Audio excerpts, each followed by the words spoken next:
mazeni fata hakuja zasanga yabona azanyu zano murufu nabuke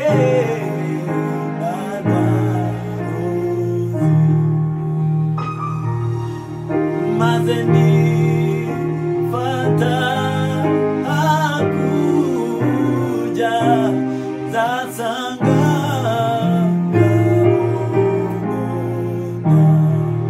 haleluya zariri bigitangaza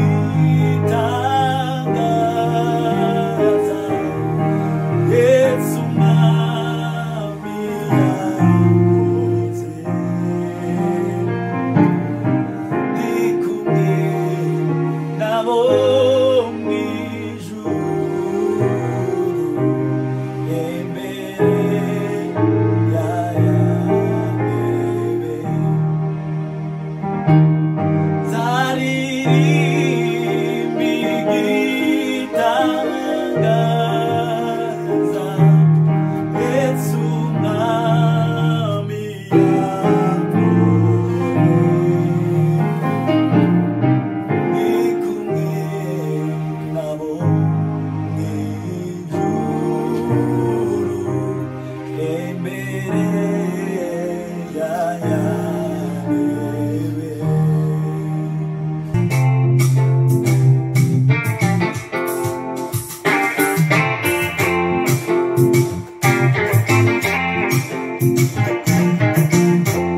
Besimana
bakundwa bene data, ngiye kubasuhuza mu izina ry'Umwami wacu Yesu Kristo. Ubu n'amahoro biva ku Mana Data twese bibane namwe. Reka tubanze dusenge mbere yuko twumva ijambo ry'Imana.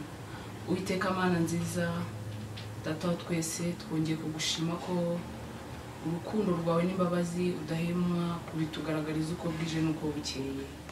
Tweretse uyu mwanya tugiye kwinjiramo twumva ijambo ryawe, reka Mwuka wera adushoboze kumva no kumvira ijambo ryawe ibyo ridusaba. Ngomba inuganze ubane natwe tugiye kuritambutsa ndetse n'abari buryumve bose, niyo tubiseye twizeye mu izina ryawe, amen.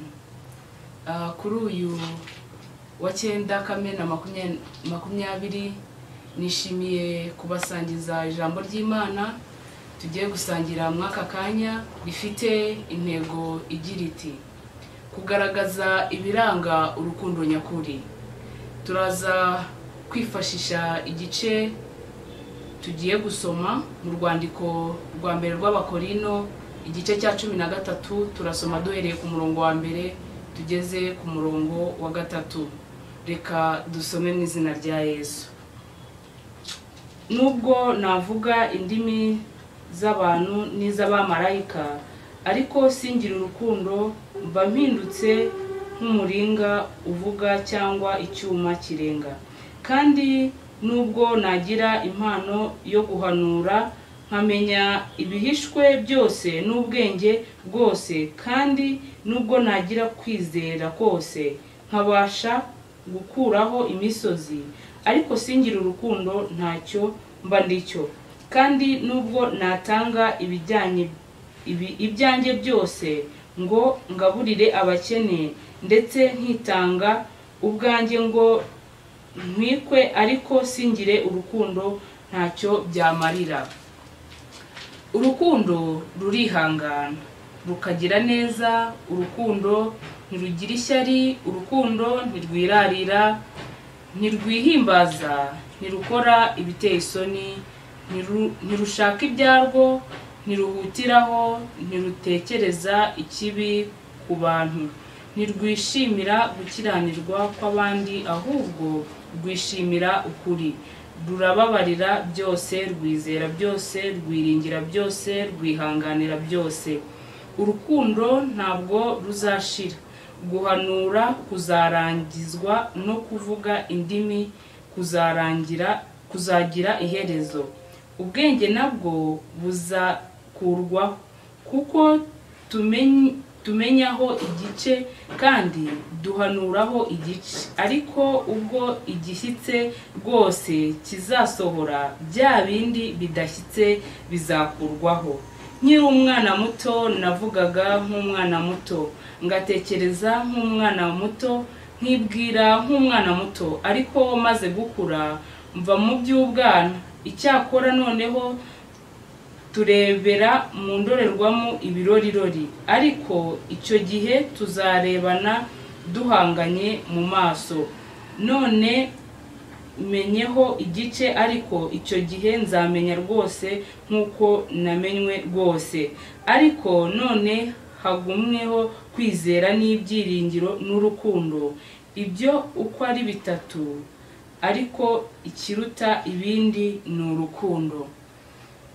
Nk'uko nari maze kubivuga kuri uyu wa 9 Kamena, nishimiye kubasangiza ijambo ry'Imana tumaze gusoma mu rwandiko rwa mbere rw'Abakorino, igice cya 13 umurongo wa mbere kugeza ku murongo wa 13. Tugiye kurebera hamwe ibigaragaza urukundo nyakuri. Uru rwandiko rwa mbere Paulo yandikiye Abikorino, Paulo yarwanditse mu myaka ya hambere, mu mwaka wa 55, nyuma yuko umucyo uvuye mu isi ukavira mu isi, kandi uwo mucyo wari Yesu Kristo. Paulo rero yanditse uru rwandiko ari muri Efeso, ari nabwo mu iyo minsi yari yaratangiye kubwiriza ubutumwa mu Ikorino. Ariko noneho mu Ikorino wari umujyi ukomeye cyane, ukomeye mu buryo bw'ubucuruzi, mu buryo bw'ubutegetsi. Ku bijyanye n'idini, Korino yari afite naho insengero nyinshi zigera muri 12. Hari n'izindi nyinshi cyane zitari zaramenyekana, ariko zari zaramenyekanye ni idini 3. Arizo urwa mbere rwari idini ya Florida y'Imanakazi y'urukundo, iya kabiri yari idini yitwaga Sikerepius, ariyo bitaga Imana y'agakiza. Iyindi yari ingoro ya Apolos. Mukuri nubwo uyu mujyi wari ukomeye, harimo Imanakazi, abantu basengaga zikagira ibyo zibaha, urumva wari umujyi ukomeye urimo abanyabwenge. Ariko Paulo ntiyatinya kugezayo Imana y'urukundo nyakuri, itari Imanakazi ya Florida. Paulo rero atangira abandikira abereka Imana nyakuri. Paulo nubwo byari mu bihe bikomeye, wumva ari mu mujyi w'abanyabwenge, ariko ikintu kimwe yagiye yishingikirijeho nuko yari yaramenye Kristo. Agenda babwira Imana itari Imana y'ibigirwamana, agenda bereka ibindi bintu bitandukanye n'ibyo bari basanzwe babona, kuko wari umujyi wuzuyemo ibiteye isoni, wari umujyi uzemo ibyo bigirwamana ndetse n'abakoraga ibiteye isoni bijyanye no guterekerera izo mana z'ibigirwamana zabo. Paulo rero nk'uko twabisomye muri iki gice, yatangiye agaragaza urukundo nyakuri. Atangira muri iki gice nk'uko twabisomye agaragaza yuko ushobora kuba ufite ibintu byose, ushobora kuba ufite ubutunzi, ushobora kuba uri umukozi w'Imana, ushobora kuba ukora ibitangaza, ushobora kuba ukora ibindi bintu, ariko ufite byinshi ariko nta rukundo ntacyo bivuze. Atangira agaragaza rero urukundo nyakuri urwo ari rwo n'Imana nyakuri iyo ariyo. Paulo abisobanura aho agaragaza amahame 9 n'indangagaciro eshanu arizo tugiye kugarukaho z'urukundo nyakuri. Reka duhere ku mahame 9 y'urukundo nyakuri Paulo yagaragaje. Amahame 9, irya mbere muri ryo yavuze ko urukundo rurihangana. Mukuri mu buzima bwacu busanzwe navuga ko impamba ishirana nyirayo akagira ikibazo gikomeye mu buzima ari ukwihangana. Kwihangana iyo kwabuze nta rukundo ruba rugihari. Kwihangana iyo kwabuze ibintu byinshi bigenda nabi, ibyo watekerezaga n'ubuzima bwawe bukagenda busubira inyuma, no mu byo kwizera ugenda usubira inyuma. Ariko ku mukristo w'ukuri wese kwihangana ni itegeko, kuko nimwe mu mahame y'urukundo, kandi Imana yacu nayo n'urukundo igira kwihangana, igira kutwihanganira ibihe byose. Turakosa ariko ikihangana, mu bihe bibi ibana natwe, mu bihe byiza ibana natwe. Nayo n'urukundo kandi ifite kwihangana muri yo, niyo kamere yayo. Rero bivuze ko kwihangana ari imwe muri kamere y'Imana natwe dukwiye gutunga nk'abana b'Imana. Ijambo ry'Imana ritubwira ko hahirwa uwihangana muri byose akageza ku mpera, kuko ari we uzemerwa. Umuntu wihangana ibimugerageza, umuntu wihanganiye ingorane n'ibyago yagiye ahura nabyo, niwe uzahabwa ibihembo abiheshejwe nuko yihanganye. Irindi hame tugiye kugarukaho ni ihame rivuga ngo urukundo nyakuri rugira neza. Kugira neza, Abanyarwanda nabo bagize icyo babivugaho, baravuga bati gira neza wigendere, ineza uzayisanga imbere. Abandi nabo bakagira bati ko bitagombera amashuri cyangwa ngo bigombera amafaranga bibananiza iki. Ibi ni imigani y'Abanyarwanda n'imvugo z'Abanyarwanda. Bavuga ko kwihangana mu by'ukuri ari intwaro buri wese yagakwiye kuba afite, w'Umunyarwanda cyangwa uwaba uri ku isi yose. Ariko ijambo ry'Imana naryo ribivugaho mu butumwa bwiza nk'uko bwanditswe na Matayo igice cya 25 umurongo wa 34 kugera ku murongo wa 36, haravuga ngo Yesu yagaragaje ko hahirwa abagwa neza, kuko nabo bazagirirwa neza kandi bakaragwa kwicara iburyo bw'Imana na Kristo Yesu. Byumvikana yuko umuntu wese ugira neza, umuntu wese ufite urukundo rugira neza, hari ibyo azahembwa kubwo yagize neza. Intwaro cyangwa se irindi hame rya gatatu twagarukaho ndavuga ngo ntirugira ishyari. Ishyari mu by'ukuri navuga ko ari nk'indwara ishobora kuba ku muntu uwo ari we wese, ariko by'umwihariko ku bizeye Kristo batubwira ko umuntu ufite urwo rukundo atagira ishyari. Imana ntabwo yo irobanura ku butoni. Twese turangana imbere y'Imana, nta utoneshwa imbere y'Imana, ahubwo Imana ifite icyerekezo iba yarahaye umuntu. Ariko akenshi usanga umutima w'umuntu hari igihe urarikira ibitari ibyawe, ndetse ukabasha no gukenera ibirenze ubushobozi bw'ubuzima bw'umuntu. Ibyo rero niho hatangira urugendo rwo gutangira kugira ishyari, kubera yuko umutima utanyuzwe, umutima udashima uko Imana yawuremye, umuntu udashima uko ubuzima afite, ubuzima abayemo ngo abushimire Imana, ari igihe akenshi atangira kugira ishyari, akagira ishyari ritari ryiza. Ariko ijambo ry'Imana ryo riduhamagarira ibintu byiza.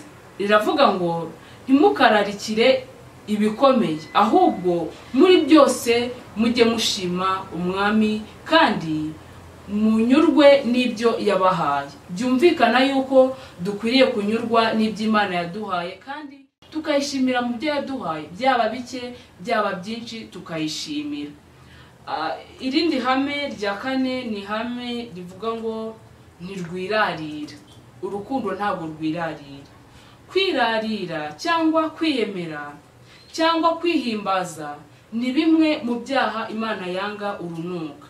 Bibiliya igaragaza yeruye uko Imana yagiye ikubita abami ndetse n'abatware, ikabarimbura amahanga menshi, ibahora kwirarira. Rero kwirarira mukuri bituruka no kutaba utarakira ubuzima ubayemo, ariko nabyo bikagira izindi ngaruka ku buzima bw'umuntu cyangwa se ku buzima bw'umukristo, bikagira izindi ngaruka kuko bituma ufatwa nk'uko utari. Ikindi imbere y'Imana uba ugaragara nk'umuntu w'umubeshyi, utavugisha ukuri, utarakira ubuzima bwawe uko bumeze. Irindi hame ni ihame rivuga ngo ntirukora ibiteye isoni. Ibiteye isoni mu kuri hakubiyemo ibintu byinshi umuntu ashobora kureba bikamutera isoni nawe ari umuntu mukuru ushishoza. Harimo ibyo yagaragaje ni ubusambanyi, ubuhehesi, kwambara ibiteye isoni umuntu areba akibaza. Ibyo byose rero agaragaza ko mu kuri urukundo rutagakwiye gukora ibiteye isoni, ahubwo rukora ibiteye ishema, umuntu areba akabyishimira, uwo ari wese yakureba akabona akwishimiye atari ibiteye isoni. Ihame rya gatandatu riravuga ngo ntirushaka ibyarwo. Ubu iyo twitegereje usanga kwikubira byarakuyeho ubucuti bwa kivandimwe na bimwe mu isano yenda ry'umuryango, ariko mu kuri ni ikintu kitagakwiye kuba kiriho, kuko urukundo nyakuri rugaragazwa no kudashaka ibyarwo, ahubwo ijambo ry'Imana ryo rivuga ko urukundo nyakuri rwagakwiye kuba rukora cyangwa se rutekereza ibyo umwami ashaka. Byumvikana yuko mu mibereho yacu yose umuntu wese ufite urukundo agaragazwa no gukora iby'Imana ishaka, aho kugira ngo akore iby'Imana idashaka. Ihame rya karindwi ni ihame rivuga ngo ndirihutiraho.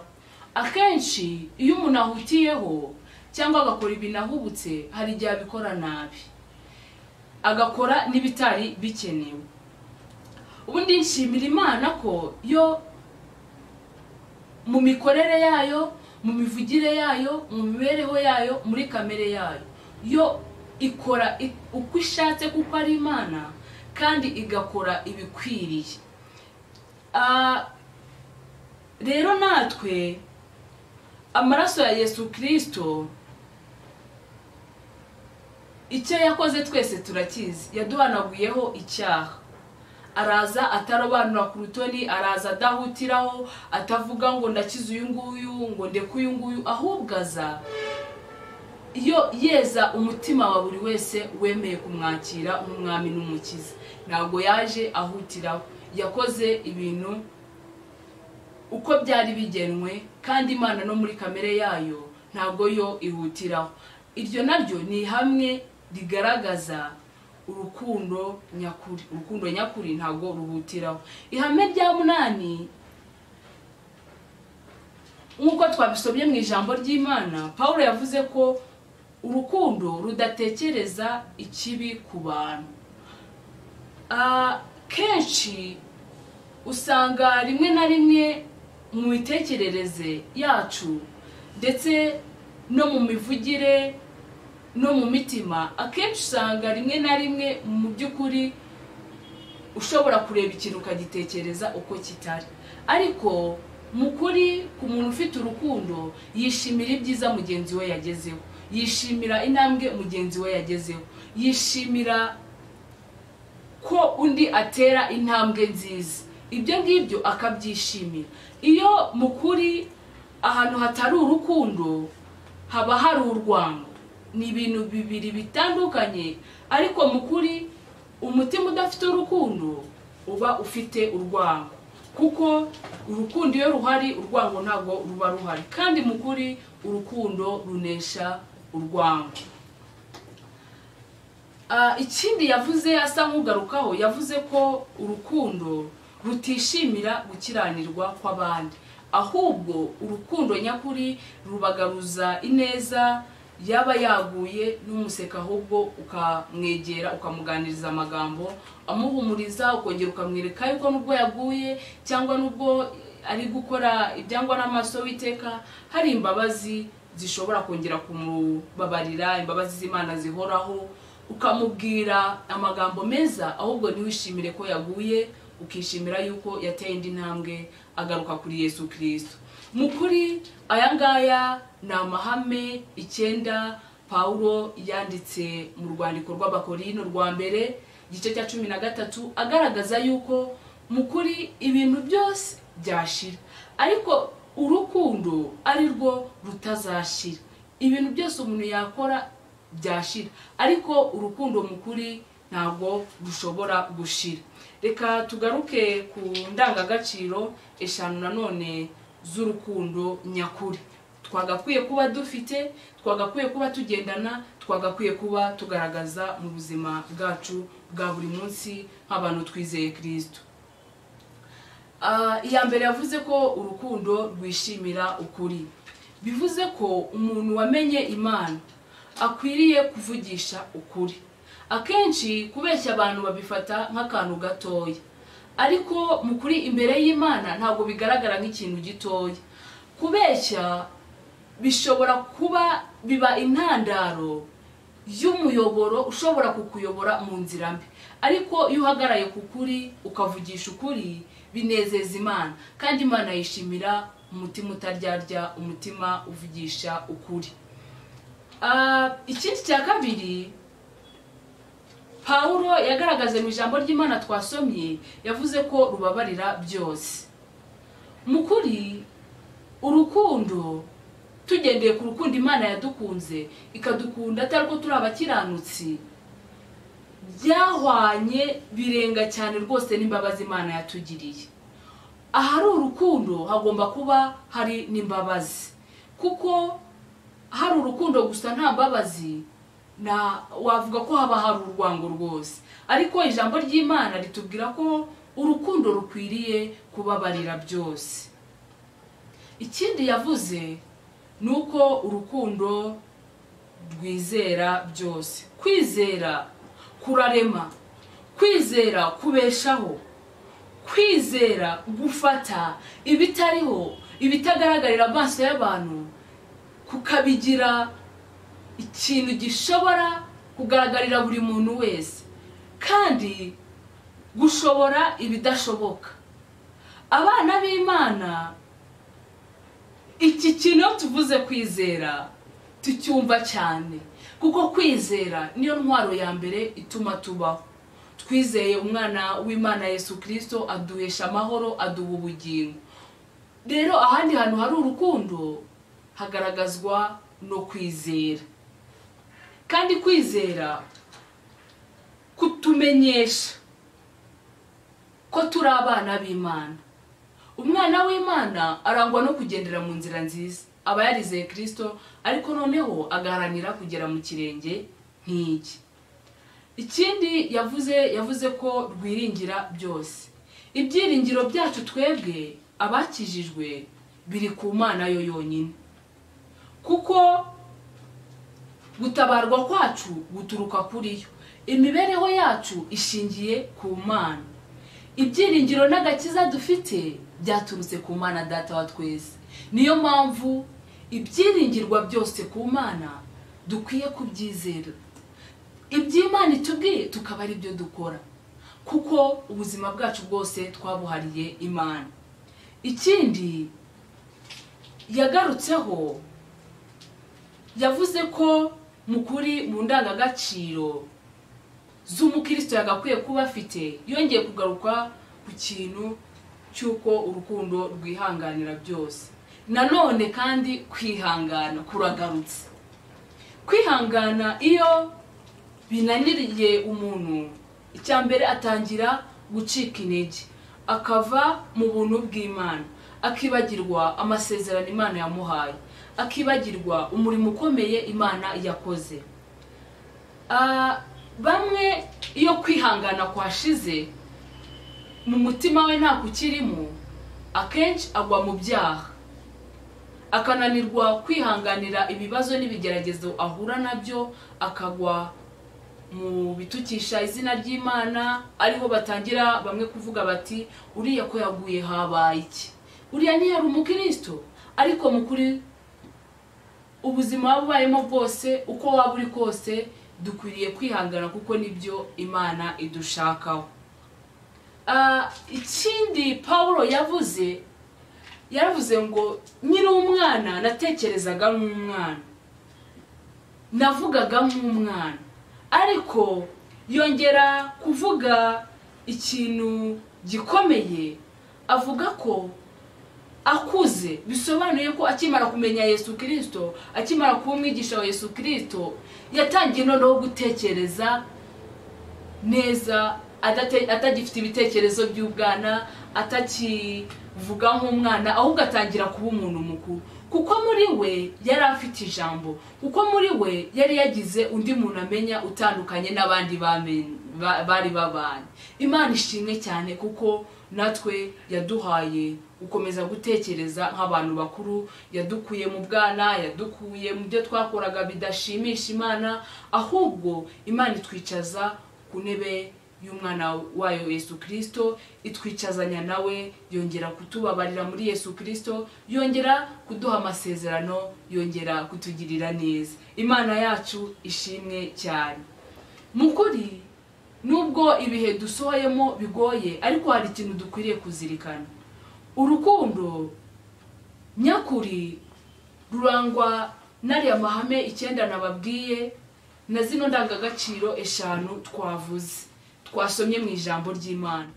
Icyo nabifuriza kuri iki cyumweru cyiza Imana yongeye kuduha, nuko twarushaho gukomeza kugendana urukundo rw'Imana, kuko urukundo Imana yadukunze rubera hose icyarimwe. Urukundo rw'Imana rwuzuye imbabazi, rwuzuye ibambe, rwuzuye agakiza twarongeye mu mwana wayo Yesu Kristo.